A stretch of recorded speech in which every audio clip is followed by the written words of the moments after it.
গত একটি ভিডিওতে দেখেছিলাম কিভাবে মাইক্রোসফট ওয়ার্ডে আয়তলেখ তৈরি করতে হয়।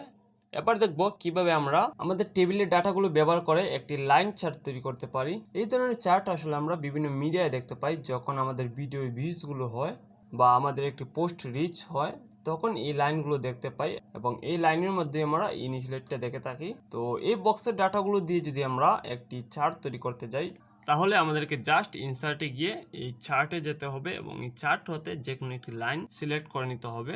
আমি এটি করছি। দেখতে পাচ্ছি দুইটি শিট ওপেন হয়েছে, একটি হচ্ছে আমাদের এমএস ওয়ার্ড এবং ডান পাশেরটি হচ্ছে এমএস এক্সেল। এখানে মূলত আমরা টেবিলের ডাটাগুলো লিখবো। তো আমি বাকি দুটি ডিলিট করে দিচ্ছি, যেহেতু আমরা একটি লাইন নিয়ে কাজ করব।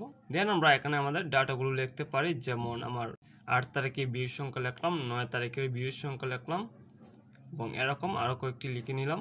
দেন যদি আমরা বাম সাইডে আসি, দেখতে পাচ্ছি আমাদের লাইন চার্টটি তৈরি হয়ে গিয়েছে। এভাবে চাইলে আমরা আমাদের ডাটাগুলো দিয়ে একটি লাইন চার্ট তৈরি করতে পারি। তো পরবর্তীতে আরো গুরুত্বপূর্ণ ভিডিও পেতে আমাদের সাথে থাকবেন। ধন্যবাদ।